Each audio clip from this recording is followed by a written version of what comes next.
So, now moving on to our last session for the day.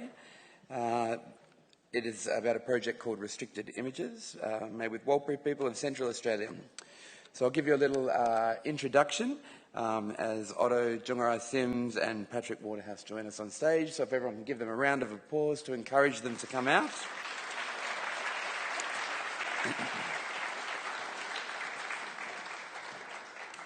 And that's one flash shirt right there. Here's me thinking I was the one doing the fashion show today, eh? Okay, so for the past 5 years, Patrick Waterhouse has been working with Wallakalung artists to revise an archive of historic documents and photographs. This collaborative project will be shown for the first time to coincide with the release of his new book, Restricted Images, made in collaboration with the Warlpiri people of Central Australia. Waterhouse and Wallakalung artists and chairperson Otto Sims will discuss the process of working together on this innovative project and of reconsidering the mapped and documented spaces of Australia through its colonial history. Together, Wallakalung artists and Patrick Waterhouse have been reflecting on how Australia is understood and depicted from a European archival and cartographic sense, while community have been reworking these Western documents, infusing them with their own unique way of depicting country, and in doing so, map the landscape through their own ways of knowing and being. Otto Jungarai Sims is the chairperson of Wallakalung Artists. He's an artist who paints his father, Paddy Japujari Sims' stories, and has travelled all around the world, having travelled to Bahrain, Shanghai, San Francisco, representing Wallakalung. Patrick Waterhouse's work involves in-depth research, often working with communities and collaborating with other artists, researchers and writers. His art is held in numerous museum collections, including the Solomon R. Guggenheim Museum in New York, the National Gallery of Art in Washington, D.C., and the Centre Pompidou in Paris. So I'm going to hand it over to you guys for your presentation.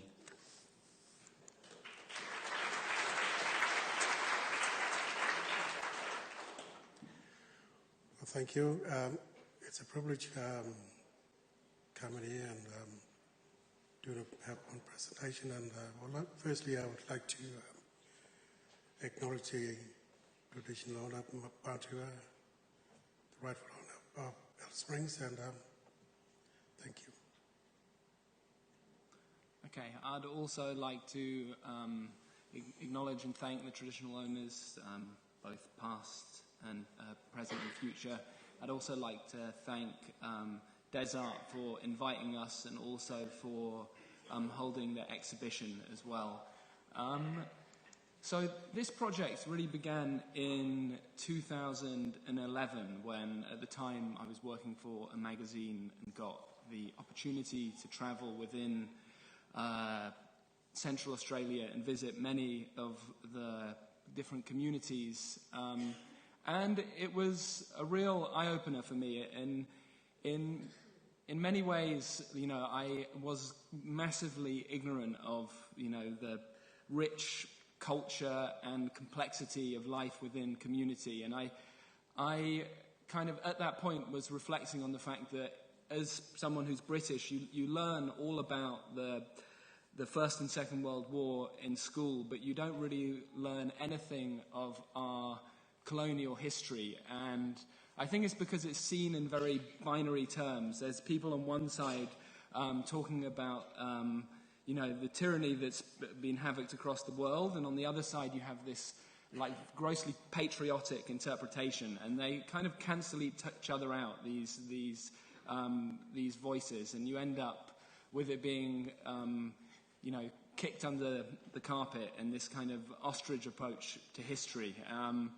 And after this trip, I started collating different historical documents. And really, this is quite a haphazard image, but it was done very systematically, going from documentation from the time of the First Fleet up to the present day, and based on the premise that they were, in some fashion, incomplete documents that were missing some form of information. And after building this archive over a few years, I came back in, I think, 2015 and started to travel around and visit different art centres and look for really the right community that would be open and receptive to re-examining these documents. And it was also for me about kind of taking things outside of this very institutional and museum context and bringing them within a community where people who often are marginalized from the conversation have a chance to have a commentary on them. So after visiting quite a few different communities, I ended up going to Yundamu and visiting Wallakalangu Art Centre, which, you know, is a pretty special place because it's very open in a way that, you know, it's very receptive to new ideas. And also the community were very curious about the project, and it became a discussion. I brought actually all of these documents with me, and we would kind of look at them and go over them. In Nirapi, the whole school came out and looked through all of these like historical documents, and it was a really interesting process. And then after kind of this whole process of discussion, taped, for example, a document like this, which is an original 18th century map. And that was kind of an important thing for me initially, that often these are real artifacts in the historical record. So opposed to doing something that I think is important that museums are doing at the moment, which is kind of reframing works, this was very much about actually inserting something into the historical record and going through a process of revision. Yeah, as you, I can see on the image here, the image before, when the first fleets came here, when they mapped up Australia, they actually didn't know there was a culture. There were stories in the great land they found. And as you can see on this image here, there's stories gone crisscrossing all over the continent. Totems belongs to different clans all over Australia. And story has been here since millennia. And one thing just to point out is we're going to be giving an overview of this project, so refer to the captions for the names of the artists. And also, there are some artists that have passed that we have, you know, discussed this and, you know, felt that it was important to show their work and their legacy. So, you know, this whole series, I suppose, looks at this interplay between these old historical documents and kind of overlaying new meaning onto them, and they kind of refer to kind of the larger historical narratives, like I suppose, you know, the story of the myth of making a nation. And, you know, the idea was very much that they can be seen in different ways. It can be perceived as an act of scholarship, amending them. It can be seen as something which is just about not recognizing the document, or just like a form of graffiti in some ways. So it was kind of, I think that ambiguity is actually very important. And from these kind of, I suppose, big history images, there's also very specific geographical places where we would sit down and like find the exact geographical space for people's dreamings. And this was, you know, a very interesting process. And here is Otto's dreaming. As you can see on the image, it shows where a satellite photo zooming in, just looking at a cluster of rocks range. But what's inside, deeper understanding that there's the culture, there's a story behind it. And it shows that in my country, it's the story of the Star Dream, Yanjilbury, where we performed that ceremony and the song line that crisscrossed from here to Western Australia to Lake Mackay, and a story of the Morning Star, and the Morning Star we call Boloro in my language, and the story just goes, and when they got maps, which is, you know, just looking, zooming in from satellite, but when we look, Indigenous people, there's actually stories, and for instance, this image here, when the first explorer came through there, back in 1864, Colonel Warburton, he named this place Ethel Creek after a prominent, important person in England. But there was a name, original name, a story about a Nino that travels from this certain place called, and it goes to Kia Crown. Nino, in Walbury we call him Walpajiri, but in Pentepi they call him Nino. And there was a story before the first explorer named all the places. So from these specific geographical locations, there's also a whole series within the archive that looks at, I suppose, the pedagogy and the teaching of the colonial history. And, you know, I mean, these are incredible, these old school books. I've collected hundreds of old school books, and they kind of, it's really how a generation of people learnt about the history of the nation. And it's really this kind of very biased history of plucky Englishmen discovering the New World. And actually, there was a lot of humour in this process. You know, people really enjoyed kind of inserting another narrative within these kind of historical documents. This is actually an original 17th century lithograph of Cook.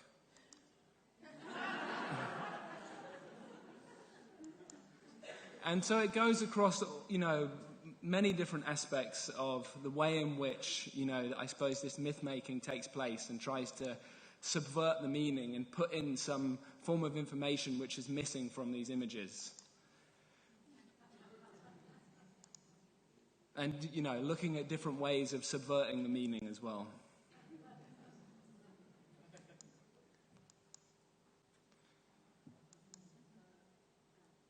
As well as this series, there's also a whole, you know, series in the archive of actual objects and artifacts, and they often go in this very systematic sense of like timelines, which is this very kind of European way of thinking that then we play with and insert another, you know, system of thinking into these artifacts.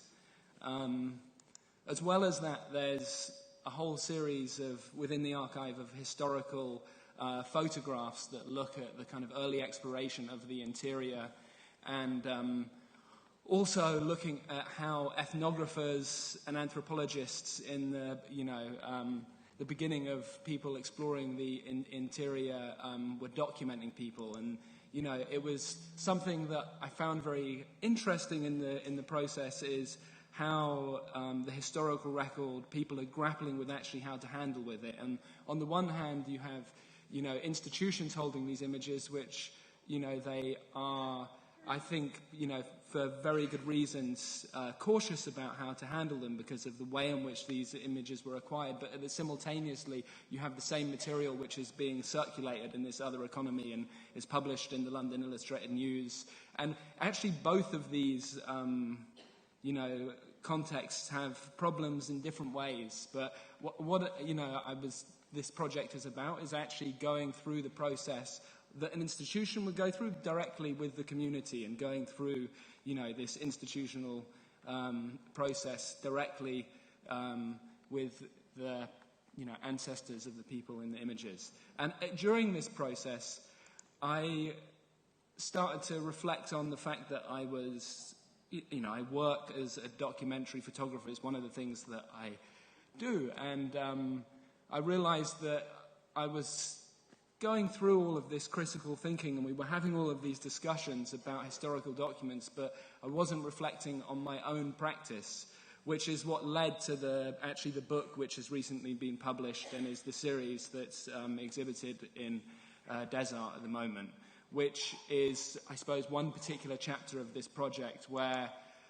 I would take photographs and then, you know, go back to my studio and print them, and instead of them going directly to an exhibition, it was about coming back to the community and having, you know, another process of actually dialogue around them. So, for example, here Sabrina has painted over her own picture, Dorothy the same, and Juliet the same as well. And they kind of, you know, were speaking to this problematic history of photography, which I think exists within this context, but it exists also as a more universal of, you know, a power relationship which exists in the photographic process.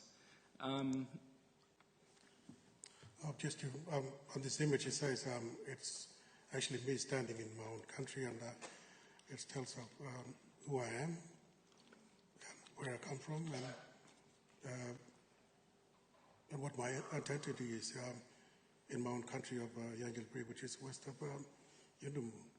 And yeah, this who I am because it's the Jukutwa that's within me. And I mean, I think it speaks to something that, you know, is true on the one hand. There is this power that you have when you go into any situation with a camera, but that often also switches. And I think for me, that image signifies something which also means that you end up becoming in the service of the person that you're taking the picture, and it becomes, you know, quite a performative act, and you're actually being guided through something and taken on a journey, like in the case that Otto, you know, with Otto in that image. So, you know, it's more complicated than one way or the other, but there still is this kind of way in which we look at imagery in relationship to, you know, the way in which images were taken in the past. And this series, you know, directly speaks to the kind of the you know, archetypal front and side portrait, which was used by Spencer and Gillen. And, you know, I mean, in many ways, Spencer and Gillen were the progressives of their age who stepped outside of their culture and saw people as people. But when we look at those images now, actually, there's something problematic about the way in which they use this typological method to put people into systems, and it was actually very objectifying and dehumanizing. So, you know, this was about actually taking that process and then, you know, turning it upside down and actually giving people agency over their own representations.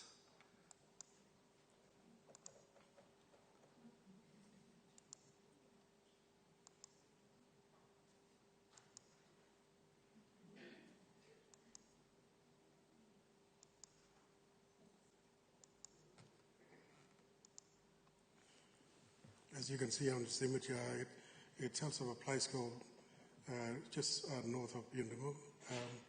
It's a place called Ngalikalang, and it's a place where the totem of the emu, where it's a place where the elders would go and grind a rock to increase the emu, and it's a special place, and non-Indigenous people just see it as a boulder, a granite boulder, but deep inside there's a powerful story to it, and we just showing it, drawing on top of the boulder and showing the significant place of the totem. And I think something that, you know, is always interesting as well is the kind of disjuncture between what people see and actually the process of making images, because it was actually, you know, quite a fun process. It was incredibly playful in actual fact, but, you know, at the same time, I think that we were aware that it was about making, you know, powerful imagery which actually speaks to something and means something and, you know, shifts perception and actually brings in something new into, you know, parts of the historical record. And, you know, I think like, you know, a lot of collaborations that really work, I mean, a lot of the work that I do, in fact, maybe everything I do is based around collaboration. I think they're most successful when you bring very different things to the process of collaboration, and I feel like that at its best is what happens in these works. And it also, I think, is like something that is very healthy within art centres. Like, you know, within the art world, there's this real cult of kind of the individual, and I think that there's this very healthy thing that the art centre movement has done, which is about actually also the community and how it exists in a wider context as well. And I guess what, you know, I hope that we've done is actually done something which kind of addresses this very binary way in which history is viewed and actually shows something which is more complicated and adds to the historical record and opens up questions. Well, I hope this presentation will, you know, bring non-Indigenous people and Aboriginal people together and to open their understanding up to work closely, and hope this project will teach the wider audience, whether it be in Alice Springs or in parts of Melbourne, Sydney, as we show our presentation. Thank you. Thanks.